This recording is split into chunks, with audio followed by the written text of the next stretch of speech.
Oh, good. People are here. Starting in just a moment.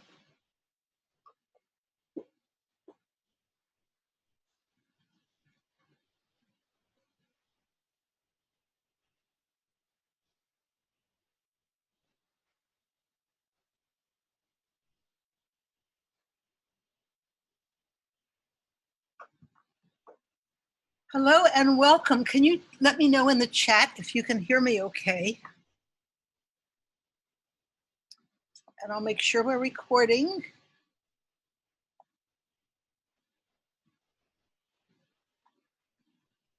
Yes, okay. Oh, hi, Adriana.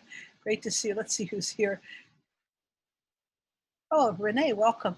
We have about 30 people signed up, but most of them are going to be listening later. So that is fine. This means you have a lot of opportunity to ask questions, and as many questions as you like. So I think it is 2 o'clock. And I'll give it in a moment. Is it 2 o'clock yet? Just to give it one more. I think it's 1 minute till. Nope, 2 o'clock on the nose. So we will go ahead and start. This is going to be about, I don't know, 20 minutes or so. I'm going to just tell you that it's going to be available as a recording for a few days. And then I'm going to be putting it into the course, my new course on what I call the client advantage, how to understand what motivates your clients. So this will become a module or a bonus module in that course. And if you already have that course, you'll get it available at that time. So we're going to go ahead and start. You may ask questions at any time during the presentation. We will have extra time at the end. I think it'll be 20 minutes or so, and then I'll stay on if there are questions. So if you hear a meow in the background, I don't know why my cat has decided to join the webinar. Yes. So today's topic is how to conduct research interviews to give your small business the client advantage. There are really several ways to research. And in the course I was just talking about, we go through 5 ways to research your target market. The 2 best ways are, first, your own clients. That is the very best way. When you bring in a new client, you're going to be talking to that client. You're going to be spending time with that client. You'll probably ask questions at the beginning, like what made you come here? What made you choose me out of all the people out there? What are you looking for? What is your objective in working with me? All those kinds of things. So if you use that opportunity, you'll have some really good information. And that's actually just about the best information you can get because it's very targeted. It's from people who care about you in some way, and presumably people that you would like to work with additionally. And the next best after that, very close behind, are interviews. These are interviews that you conduct with not necessarily potential clients, but people who are most like your potential clients, the kind you want to work with, because you're trying to get into their mind and find out really, I hate to use the expression, what makes them tick, but really what makes them think, what are they interested in, and why they might be interested in working with you.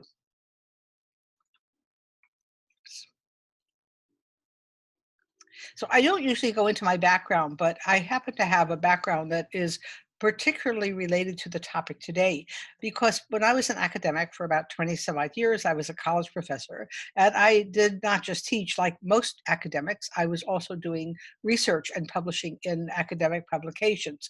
They're not widely read, but they can be influential. People actually read them sometimes and cite them. But what I did a lot of was qualitative research, which involved interviews, observation, mostly interviews, sometimes some group interviews, but a lot of interviews that I conducted or worked with others to conduct. And of course, I taught marketing research. So this was one of the techniques that we used when we study market research. It's on the list of qualitative information. So thought I'd mention that. Now, interviews have special challenges. There are 3 in particular that we can look at today. First, how to recruit participants. It's not that easy to get someone to sit down with you for even a minute, but you need 20 or 30 minutes. What questions to ask? This is the biggest question I get. What questions should I ask when I'm interviewing? Because you've got this person before you. This is extremely valuable. It's really hard to get people. It's really hard to get people who are going to be valuable. And while they're there, you want to use that time to your best advantage. So what questions can you ask to maximize the value of your interview?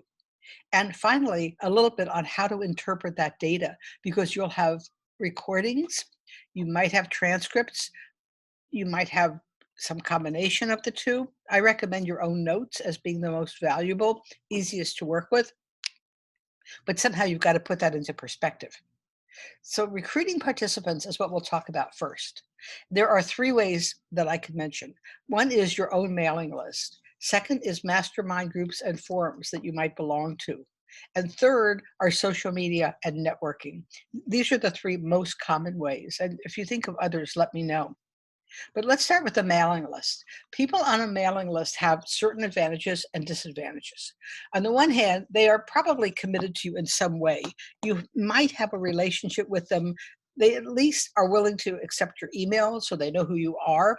They've probably heard from you a couple times, so they know something about you. So if you ask them to participate in an interview, they're more likely not only to say yes, but to actually show up. That's what we mean by committed. The downside of that, of course, is that you're really working with people who already know you. You don't have an opportunity to work with people who might be potential clients, but you don't know yet. You don't have any surprises in what they're interested in when you do this. Sometimes you do, even when you think you got it. But a lot of times you really have a limited bandwidth when you're working with your own list. Then sometimes you are in a mastermind. Sometimes you're in a mastermind or a forum. Those are things like paid masterminds or membership sites or groups where you are encouraged to ask questions, to interact with the other participants. Generally, some relationship is established already. If you're in that group, they probably know you, hopefully, before you ask them for a favor, which really is what this is. They know something about you. So they're more likely to say yes. There's some degree of commitment. If you ask them to be on an interview, they'll actually follow through and show up in most cases. But it's harder to select ideal clients because there are so many different people there. Unless you get to know them pretty well, there's no self-selection. Unless you might put up a note that says, "Hi, I'm looking for people to interview in such and such a market." And then you'll get some self-selection, but it's not as easy as if you work with your mailing list. And on the other hand, a group, it is, on the other hand, a really good opportunity to stretch, to identify people you might not have thought of, find out what's going through their minds, and identify perhaps a new market or new people that you hadn't thought of working with. So in that case, a mastermind or a forum can really be a good place to find potential interviewees. Then you have social media and networking. You might be in a group on social media, on LinkedIn group, for example, or a private Facebook group. You might be at a networking event and you say, I'm looking to interview people in a certain area. Say you want to interview people in the finance industry and you have a lot of people from banks and financial planners coming to a networking event. You might say, well, I'll go ask them if they mind being interviewed, especially if you've seen them week after week and they know you. But what I have found is that these areas tend to be very narrow in the sense that they're hard to reach. They tend to be they're so uncommitted to you that they'll say yes at a networking event or even on a forum and you'll never hear from them again. So they don't always show up. The commitment level is practically zero. But on the other hand, if you can get to them, you'll have surprising insights that you won't get anywhere else, because a lot of times they're coming from a circle or an environment that you're not in already. So they're outside your own area. They're more like what we call weak ties. If you remember from Granovetter's famous book, Strong Ties are those already in your world. You see them, you know them, you deal with them regularly. Weak ties are people you might be introduced to through someone from your strong ties. And they're people who are new to you. So they give you some potential opportunities. And a lot of times when you work with people you hadn't thought of working with, they will surprise you with the things they say. And you want surprises. When you're interviewing, that's really important to know. You want to get surprises. You want things you did not expect. You want things that are uncomfortable to hear. That's really what an ideal interview will bring to you. Another aspect of recruiting participants is sometimes you might think I'll reward them. If I'm going to ask someone to sit down for 30 minutes and talk to me, I want to give them something. And that's fine. Most people do, or many people do, I should say. But there are some downsides. For one thing, it can bias the results. If you're interviewing, or let's say if I'm going to interview people about storytelling, and I say, if you'll sit down with me for 30 minutes, I will give you, a, I'll give you a free VIP pass to my course on storytelling.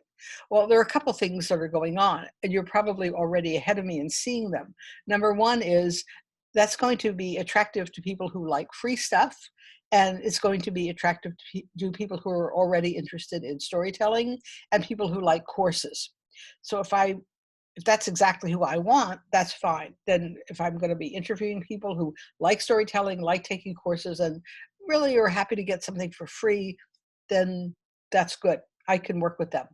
But a lot of times I might be asking, are you interested in storytelling? Is this something you'd like to learn more about? And if that's the case, then if I already know that they joined up to get the reward of an ebook on storytelling, then I'm not getting much help. I'm getting a biased sample. I'm not hearing from people who would not be interested in this or who might want something else.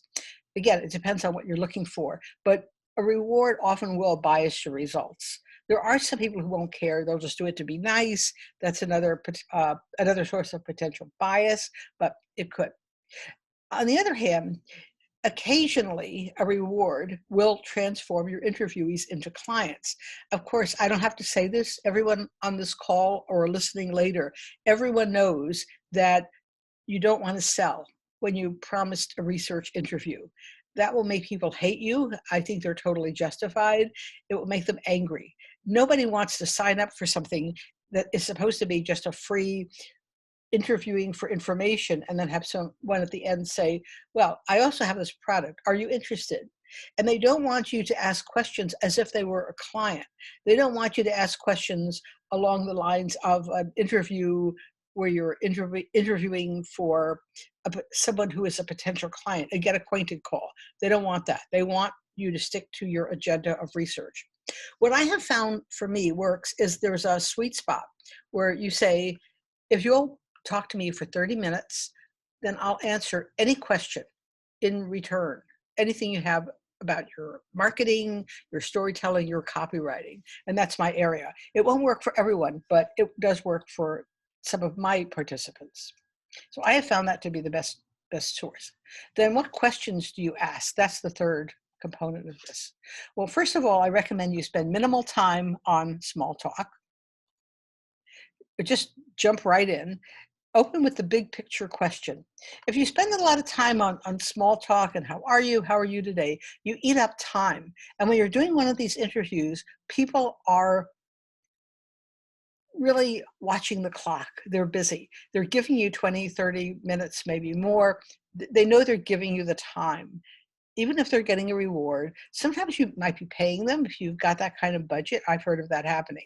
But they want to jump right in and they want you to get started. And the way you get started is with a really big picture question. Where are you now? What are you doing? What stage are you in your business?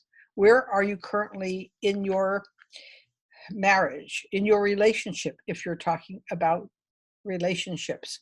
Where, if you're talking about maybe some kind of a weight loss program, it's about what are you doing now? Where are you currently in your situation regarding health and wellness?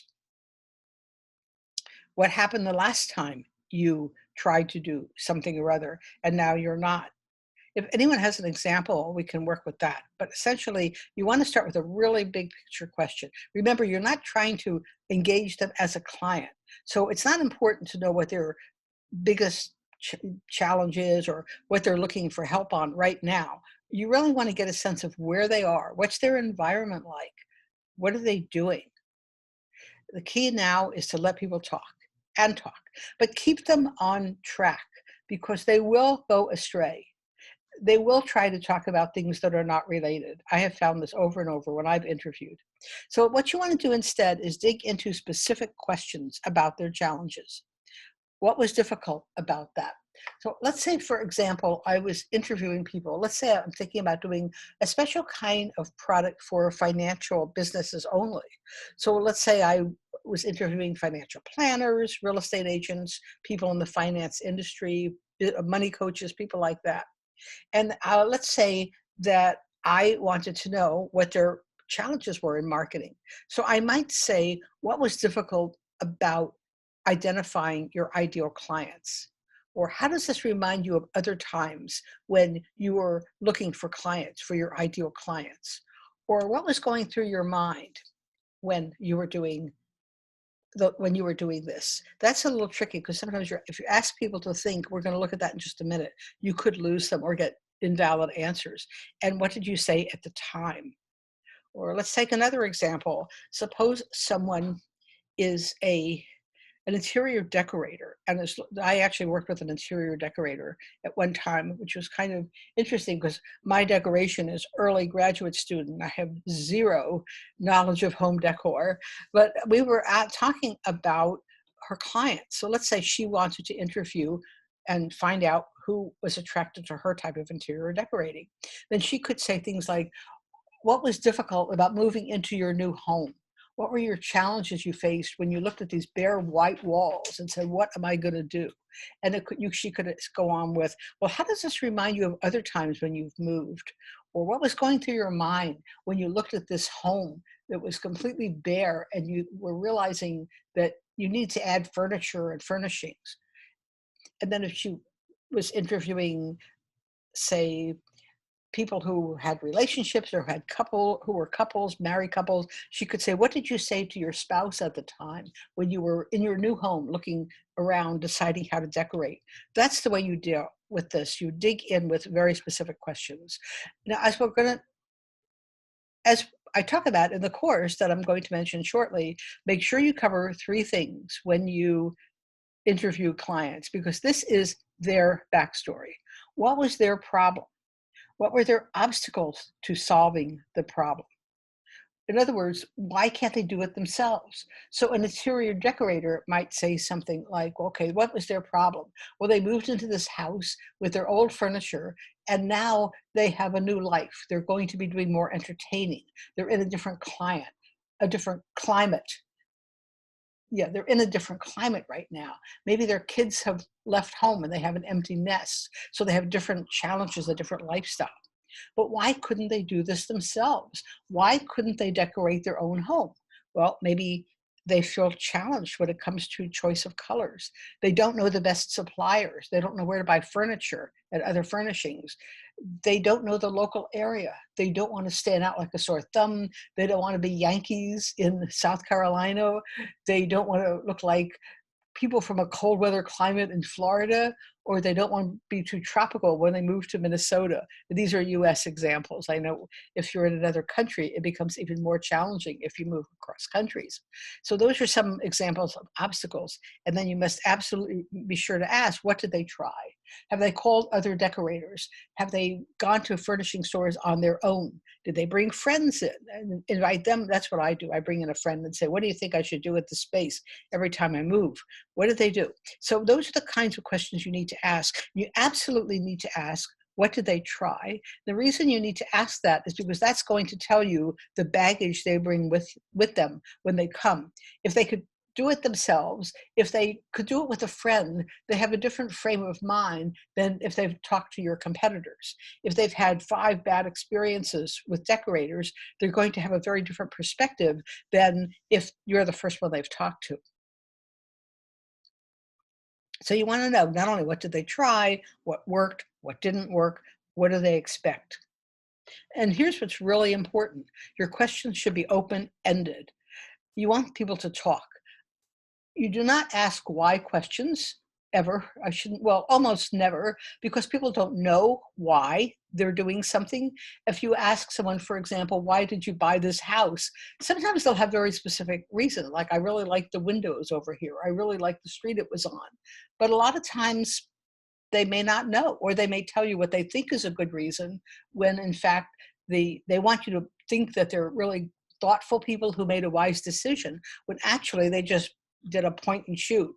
So you won't get good answers. And one of the things they teach you if you take a qualitative research course is steer away from why questions. Also, yes, no questions. I mean, suppose she says, well, have you tried exploring the area on your own? And they say, yes. That's not going to help. I mean, you can ask a follow-up if it's a no, but it would be better to ask more open-endedly, what have you done already to explore the area on your own? How did that work for you? Definitely not questions that require thought. Some people don't agree with me on this. You will have people saying, well, what are your top three things? Or ask, well, if you could go back, what would you do? That's actually a speculative question, which you also don't want. You want to get the facts. You want their perceptions of reality, unfiltered as much as possible. And that's what you want to get during an interview, their perceptions unfiltered. So you want to have a plan when most people have a list of questions when they start, but you really, really need to be flexible. When I've written about research, and I've done research as a business owner and as an academic, writing papers, writing articles, the best insights came from surprises. Like I said earlier, you want surprises. You want to hear something you didn't expect. So when you hear that, you may have to actually jettison your questions, put them aside and say, tell me more about that. Let's move in that direction. You have limited time because they're watching the clock, even if you're not. And you want to use that time to dig into the surprise area. This might open up a whole new train of thought for you, a whole new opportunity, window of opportunity. And what you could do a lot of times is to take these answers, take these surprises, and make that the basis of your next interview, because you're going to be interviewing at least 3, 5, even 10 people.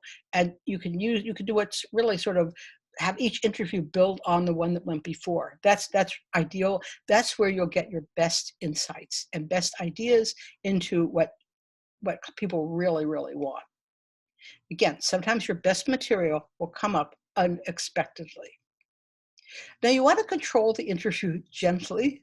If you alienate people, they'll just either hang up on you or walk away or give you bad information, just and curt answers. But you want to stay focused on the topic.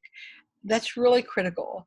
When I first started doing interviews, I would let people wander on, and so I'd be asking them about their business. And at that time, I was not always researching business, but let's say I was asking, what is your business like? What are your biggest challenges? And they would start to talk about their cat or their spouse or their relationship or why they want to move. Unless you're interested in that, or you could bring it to bear on the topic, you've got to move on or you will never get done. You'll be there all day and you won't have any information and you'll end up leaving. They'll say, well, 15 minutes are up now. Okay, time to go. So don't be afraid to interrupt politely. You can always say something like, I'm sorry to interrupt, but can I ask you about this? You can all figure this out. I don't have to spell it out. We're all business people. We know how to do this politely, but don't be afraid, because if you don't, you'll be there a long time and they would rather have that short annoyance of an interruption than to spend a lot of time and have nothing come of it. Don't allow them to advise you. That's another point. Don't allow advice. A lot of times when you're interviewing, people will start to give you opinions. So let's say that you are interviewing people for a career change business. I just talked to someone who is doing that. And you're interviewing people who work for corporations who are thinking about expanding into self-employment, into entrepreneurship. So, and you tell them that this is what you're interested in, is what are their thoughts about entrepreneurship? Why would they do it? Why would they not do it?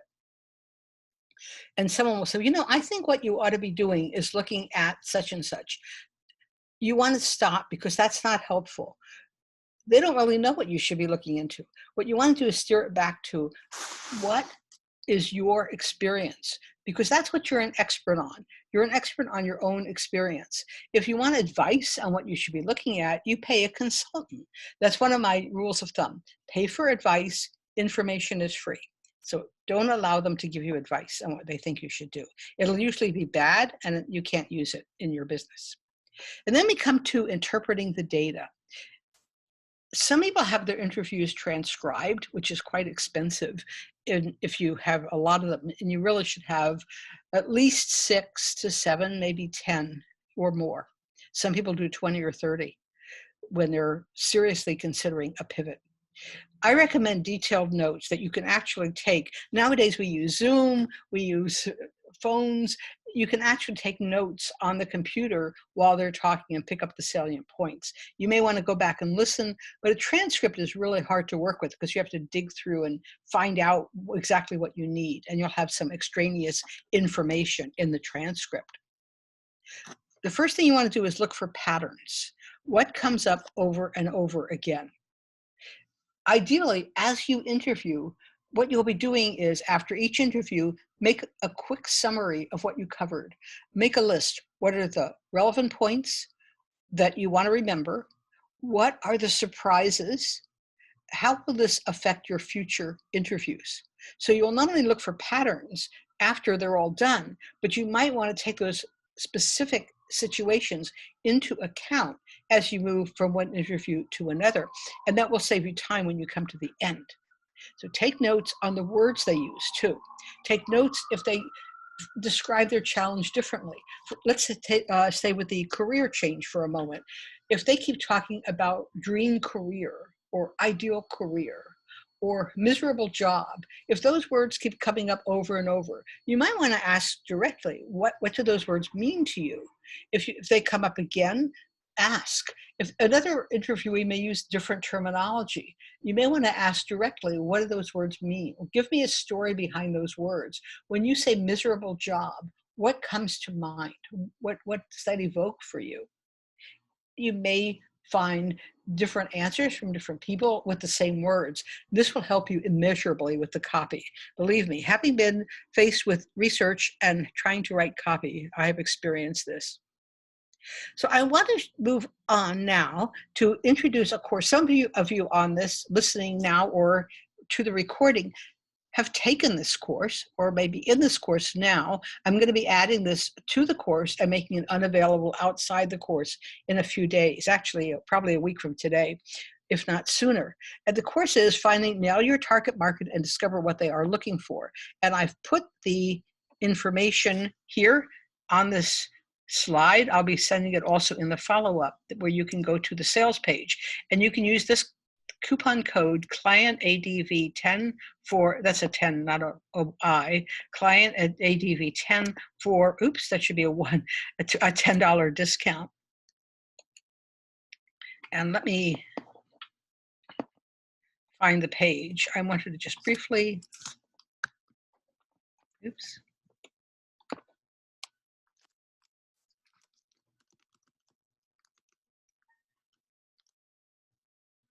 Oops, what did I say the code was? Give me just a sec. Your client, okay.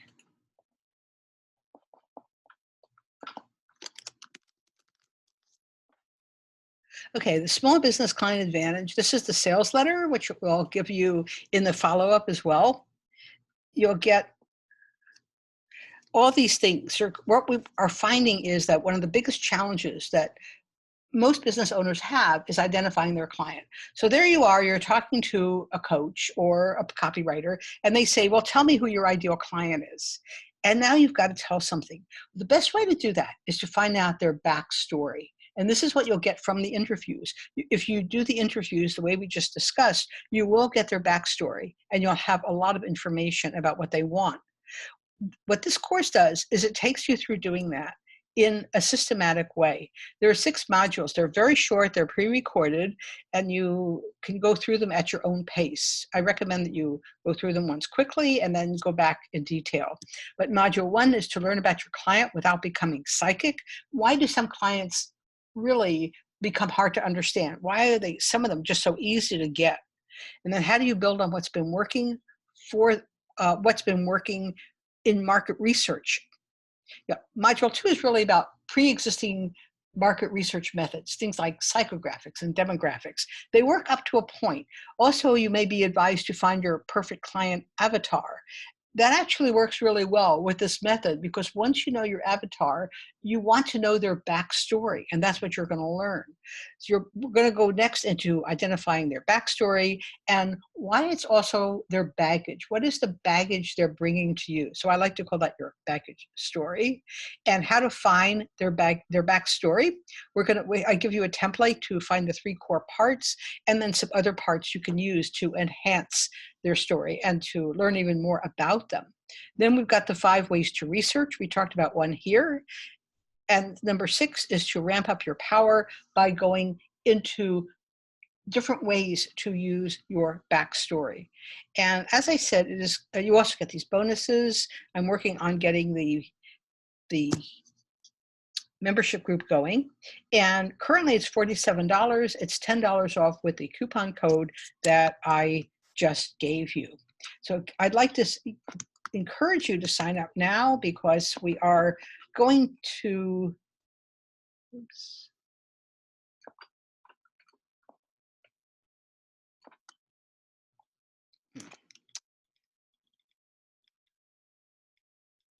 See, I'm going to be doing some editing here. I don't know why it does this.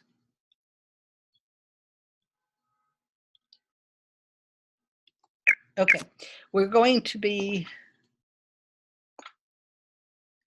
no, please don't do that. I don't know why it's doing this.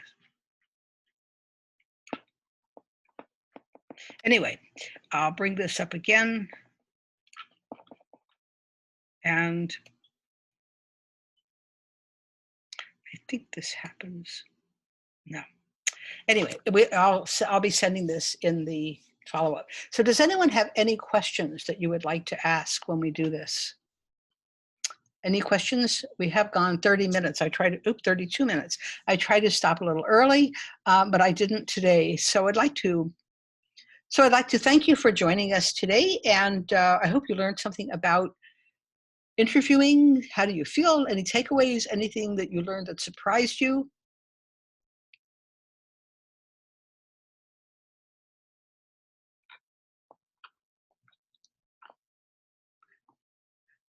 If we do not have any questions, I'll give it just a moment.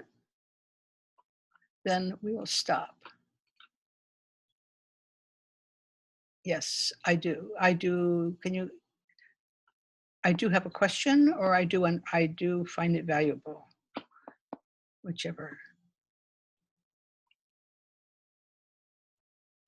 Question. Okay, what is the question? I can unmute you. You want me to unmute you? If you want to unmute, you can just ask the question. That would be fine. Okay. Oh, hey. Hey, you are unmuted. What is the question? Okay, great. This will be part of the permanent recording, so you know. Yeah.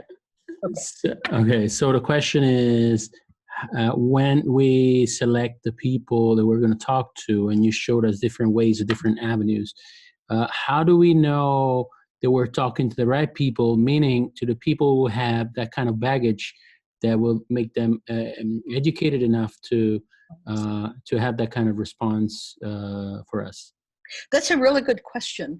And if I want to share, you work with potential clients who are interested in having you produce videos for them, right? For meetings and events. Right. And one of the things you might want to do is screen before the interview and ask some questions. You can screen for interviewees just as you screen for clients. You can say things like, do you meet these criteria? Have you ever worked with a videographer before? Yes or no? Have you ever paid a videographer to help you? Yes or no? Have you ever used video for a meeting at a conference, yes or no? If someone says no, you could say, thank you very much. I'll give you a bonus anyway. I'll give you a thank you gift and I'll keep you in mind for future interviews. But right now I'm concentrating only on people who have this kind of experience. You can definitely do that. And in fact, when you do research projects for publication in a more academic setting and for large companies, when you're doing big company research, people do that all the time. They screen. If you've been contacted by a research company ever, sometimes they'll ask you screening questions. And I know if you don't want to be part of the research, what people usually do is they'll answer them in such a way that they'll be disqualified if it gets people off the phone really fast. So let's Mm. say you're doing research on people who are homeowners. It's perfectly appropriate to say to them, have you owned a home? Do you own this home? Do you anticipate buying a home before you even get started? So that's definitely one way of doing it. So it's a good idea at the beginning, before you set out to find your prospective interviewees, to identify who you want to talk to and clarify it. So at one point, I wanted to work with potential clients for my business, and I was in a mastermind group, a really good mastermind group, actually. And I asked them, I would like to interview. I got permission from the mastermind owner or sponsor, and I put in I put in an announcement into the group after getting permission. I said, I'm interested in interviewing people who are solo business owners, solopreneurs who have service businesses, who are established in their business for at least 1 year, because I do not want to work with, oops, I keep hitting the bar. I do not want to work with people who are just starting out. They have a whole different set of problems. So I would specify that. Or the example of a career consultant, they might only want to work with people who have at least 5 to 10 years of business experience, because someone who is just out of college or just out of high school, maybe just out of the military, is not going to be in the same situation. In my own career site, which I rarely use anymore, but when I started, I only worked with corporate executives and managers who had worked for companies or who were independent professionals with at least 5 to 10 years experience. I did not want to work with people right out of school, because I don't know what to say. That's not my area. I did not want to work with people out of the military, because that's a very specialized area. You have to have someone who knows what they're doing. And the interior decorator, if she wants to work on single family homes that are detached homes, not condos, she could ask, do you live in a single family home? Have you moved into one? And that actually is a pretty good example, because she doesn't want to talk to condo owners if she's only interested in working with people who have houses. So does that answer the question somewhat? Or Yeah, absolutely. Yeah, I was wondering. I think it's delicate to figure out when in this case, yours was a post yes, kind of in within a community. I yes. wonder where's the line.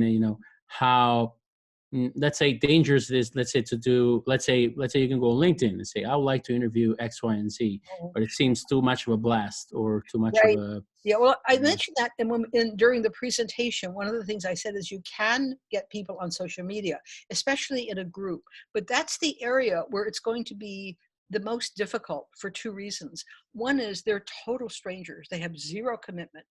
If they do say yes, they probably won't show up. They may not understand what an informational interview is.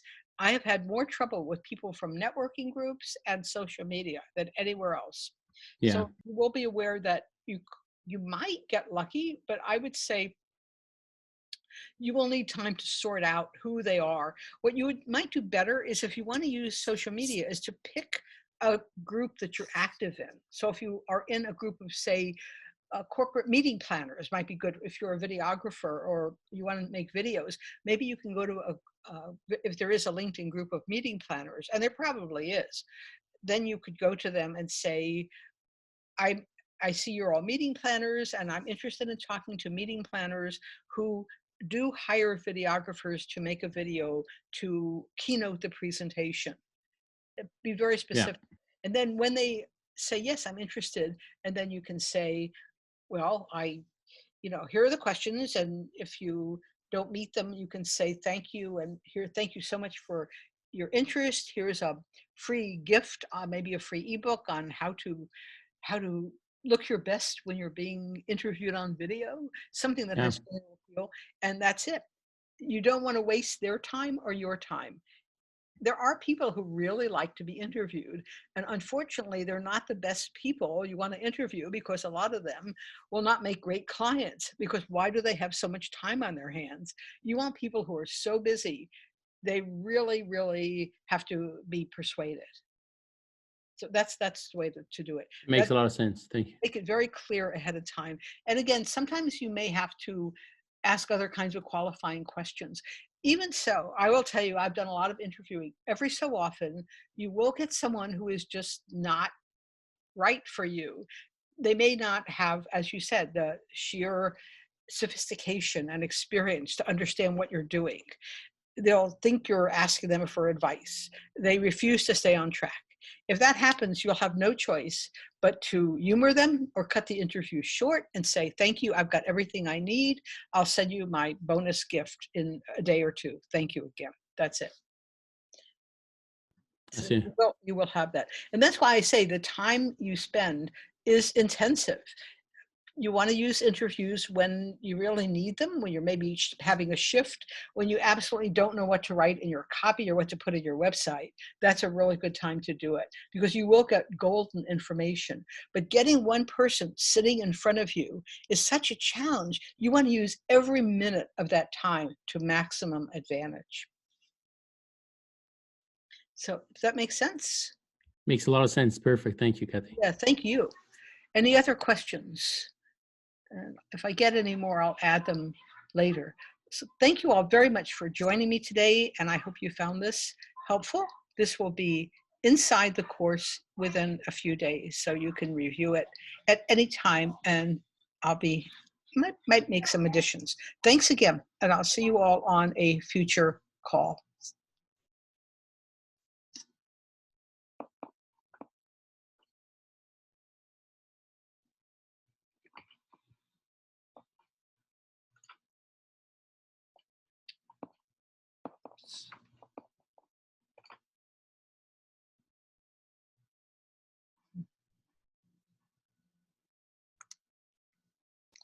So thank you very much. Happy interviewing. I'm sure this will be extremely valuable to you as you continue exploring new ways to reach customers and clients. I'm sure this will be extremely valuable as you continue to interview clients to learn more about what they're looking for and what they're motivated by in your business. I'm sure I hope you find this extremely valuable in learning more about what motivates your clients in your business.